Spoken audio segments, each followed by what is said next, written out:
ṣekú tó pẹ́ lẹ́dìyẹ ṣó yẹ kó padà tún pèrè ewúrẹ́ ikú tó pẹ́ lẹ́dìyẹ ṣó yẹ kó padà tún pèrè ewúrẹ́. Ẹ jọ̀ọ́, who are the criminals? Nigerian government or the Yoruba agitators? American people ìfẹnu crucify wa. Ẹ yẹ ká ti pẹ̀lẹ́pẹ̀lẹ́ ká ṣe mẹ̀dọ̀ fáwọn kábíyèsí wa. Àti àwọn governors, they are the sitting governors, they cannot say anything now publicly. Ẹ wọ́ tọ̀ Benue State tó bá pẹ́ àwọn ará àbẹ̀ ti bọ́ta pé a máa pa ẹ́ ni a máa ṣe kíní kan ni náà lọ attack ẹ̀ bẹ́ẹ̀ yẹn. Àwọn Nigerian government tó máa fọ́ tọ̀ ní army tó máa pa àwọn ọmọ aráàlú ẹ̀. Wọ́n mọ ibi tí kíní ẹ̀ ti wá right bẹ̀ tó pé àwọn ọmọ ìlú ẹ̀ ti sọ̀rọ̀ síta pé àwọn máa ṣe kíní kan. They will rope them with that. Ẹ má kí Nigerian government rope wa a kì í bẹ́ lẹ́nu jíjà ọ̀gànjọ́ wọ́n mọ ẹjọ́ rò ẹ tó mì ní Nigerian government ó pọ̀ ju àwọn Yorùbá nation agitators lọ. Àwọn tí wọ́n mì ní Nigerian government pọ̀ gidi gan. Ẹ má yẹ kí wọ́n lé àwọn aláàánú dìnnà sí wa because wọ́n máa wọ́jọ́ kiri pé bó ṣe wà yẹn criminals ni wọ́n apàyàn ni wọ́n máa pa wọ́n bá máa pa kíní kan. Most wọn lọ́nà tó mì ní wọn. Àmì tó lọ sógun pẹ̀lú ọ̀rẹ́ tí wọ́n fi mọ̀ fọ́ orí ọ̀rẹ́ lójú ogun.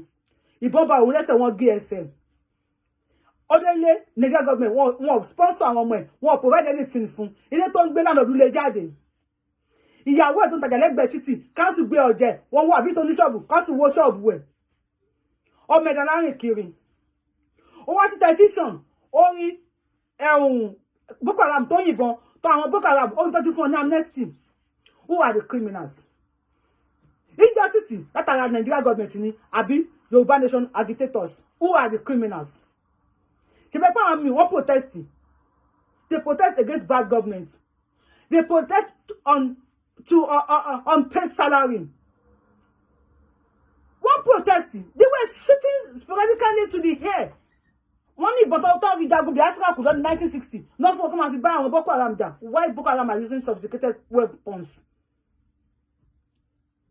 Ẹlẹ́rìí wọ́gọ̀wọ́gọ̀ ní Nigerian government. Ẹ má kí wọ́n fi tí wọ́n kó bá wa. Ọba tó bá sọ pé òun ò support wa. Ẹ má jẹ́ ká gbé. Ó sọ pa mí, mo pọnu lá. Ọba ojú wẹ̀yìn, mo tún dọ̀bálẹ̀. Ó wọnú igbó, ó lọ jẹ gba. So lọ́wọ́ ẹ ká fi wọ́n sílẹ̀. Ká má bẹ́ẹ̀ anybody sọ. Ara fi èdè kan. Ọ̀bọ ni ó para ẹ. Ọ̀bọ ni ó para ẹ. A ò ní pọ̀bọ. A ò ní pọ̀bọ. Ọ̀bọ ni ó pa. Ọ̀bọ ni ó para ẹ. Ọba tó bá ń kọ́ lọ sí Kánò, kó lọ Kaduna, kó lọ kíní kan, ó gbọ́dọ̀ tí Boko Haram wà náà nìyẹn. Ẹ má kàn fi kíní kan kọ́ wa lọ pé criminals ni wọ́n, apàyàn ni wọ́n. Ẹ jẹ́ ká fi wọ́n sílẹ̀. Ọ̀rọ̀ wọn ti di ẹ̀fọn tó bá lórí kíní baálé, ó ti dọ̀rọ̀ sùúrù àtọgbọ́n. Ẹ jẹ́ ká fi wọ́n sílẹ̀ kó máa ṣe bọ́ bá ṣe. Ẹ tó máa jẹ oníná pàtàkì oníwẹ̀nu akẹ́. Ẹ má kàn distract wa. Ọ̀rọ̀ Awólọ́wọ̀ sọ pé máa gba ọmọ Yorùbá ní oko ẹrú. Wọ́n ti mọ ibi tó Awólọ́wọ̀ kù sí lọ́mọ Yorùbá against ẹ̀. Ọ̀rọ̀ ni Abíọ́lá sọ tí wọ́n ti lọ́mọ Yorùbá against ẹ̀. Kí lè wọ́n bóyá agitation yìí kí lè wọ́n fi elevate kí lè wọ́n fi elevate because Baba Sunday Igboho was like tó bá gbé ọ̀rọ̀ sí lẹ́nu pé Baba Sunday ọ̀rọ̀ tí kọ́tà ìṣe aláàfin yọ ń bẹ lẹ́yìn mi Ọọ̀ni of Ifẹ̀ ń bẹ lẹ́yìn mi Ààrẹ Ọ̀nà Kakanfò Baba Gani Adams ń bẹ lẹ́yìn mi kíní kan ń bẹ lẹ́yìn mi. Yes, ohun tí Nigeria government tó fẹ́ gbọ́ nìyẹn. Tó bá pẹ́ ti bẹ̀rẹ̀ kíní ni Baba Sunday Igboho sọ pé who is Gani Adams? Tó lágbára tó mi ni. Káyọ̀ Ọ̀nà Kakanfò lọ́wọ́ mi jọ kó sí jàre. Kí ọ̀nà ìṣẹ̀lẹ̀ lọ́wọ́ mi jọ kó sí jàre. Kíní yóò ní tàn tó báyìí. Bẹ́ẹ̀ ni mo sọ fún pàṣẹ gbọ́nlé ọkọ̀ pàṣẹ gbọ́nlé àlè. Kíní kò ní tàn tó báyìí. Ṣùgbọ́n he was calm. Tó bá ti bẹ̀rẹ̀ wọlé wọn tọ̀rọ̀ sí wọn lẹ́nu pé ẹ̀lẹ́ sọ pé wọ́n ń bẹ lẹ́yìn mi. Lọ́rọ̀ yìí ṣe ló ṣe elevate tó báyìí. Pàtì yẹn fẹ́ kẹ́ ká continue ká máa tẹ̀lé lọ. I'm not supporting the Obas and I'm not supporting the governors. Ẹ jọ̀ọ́ ẹ subscribe to YouTube channel mi. Yorùbáwùyí subscribe button ẹ tẹ̀ ẹ ṣe. Ẹ ní fọwọ́ yín gbọ́mọ sí. Ẹ like page mi lórí Facebook.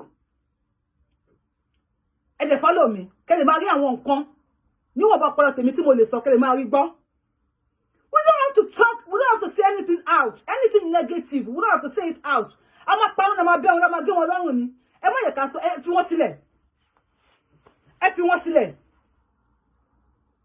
Ẹ má wò wọ́n. Ìgbà tó fẹ́ fi ọkọ ẹ, tó ní kó má fi ọkọ ẹ. Ṣé gbogbo ẹ̀ tó sọ gbogbo ẹ̀ ló support kò fẹ́ ọkọ ẹ ni? wọ́n tó fẹ́ yàwó ẹ̀ ṣé gbọ́dọ̀ tó fẹ́ yàwó ẹ̀ ni bẹ́ẹ̀ tó pé onífẹ̀ẹ́ ó fèsì tábà ti nífẹ̀ẹ́ Yorùbá nation yẹn ni ká fèsì ẹ bẹ́ẹ̀ ká fèsì àwọn ọba kankan ẹ fọba àwọn ọba ẹ sí ẹ bẹ́ẹ̀ ká fèsì wọn distraction ló fẹ́ fà fún ẹ bẹ́ẹ̀ ká fèsì wọn ọmọ ọdún kan wọ́n ti mú yàn wọ́n ti mẹ̀gbẹ́ ọmú kò yí sà ti gbọ́ mú lẹ́nu ẹ̀ ìyá tó lọ mú ní onígbà kan mọ̀kan jẹun pa kò ní fọmọ yẹn nígbà tí ọpọlọ ló máa lò ọpọlọ ló máa fi bá wọn ta ọpọlọ ní kẹ́kẹ́ bá wọn fi ta o ẹ má kíkú tó pẹ́lẹ́ dìyẹ tó pẹ́lẹ́ tó kókó pọ̀ra tó pẹ́lẹ́ wúrẹ́ tí mo bá jẹ̀bi màmá mi á bá mi wí tí mo dẹ̀jà tí mo bá jàre màmá mi á bá mi wí so ẹ jẹ́ ká fi wọ́n sílẹ̀ torí àgbàlagbà tó bá ọmọ kékeré jà tó la ọmọ kékeré mọ́lẹ̀ ni wọ́n á ní ọ̀ọ́lẹ́ bàbá arúgbó lẹ̀ mọ́lẹ̀ tọ́mọ kékeré bá tún la àgbàlagbà mọ́lẹ̀ wọ́n dìde lórí bàbá ẹ̀ ìkànnà ni wọ́n ọmọdé yìí ò mà lójú tì o bẹ̀tí wọ́n mọ́ tágbàlagbà yẹn ṣe fún o ẹ mọ́ ìpín wọn fẹnu crucify wa o tó wà bàbá tí wọ́n bá rí owó kó tó wọn ṣe náà ti ń ṣe yẹn so báyìí kárí tí wọ́n rò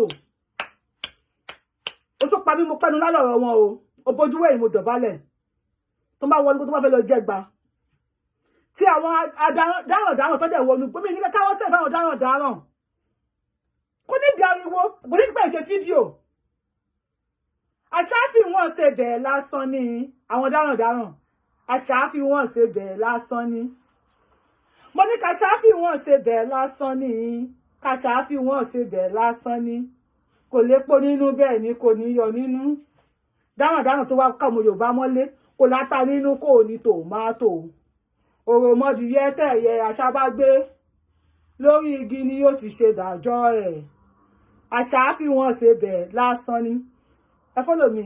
ẹ ṣe ọwọ́ yìí yẹn gangan ni ẹ bá mi fi tẹ subscribe button ọwọ́ tẹ fi tẹ subscribe button yẹn ẹ ní fọwọ́ yẹn gbókùpọ̀ mọ̀ sí owó ńláńlá lè máa fi máa gbà ẹ ṣe.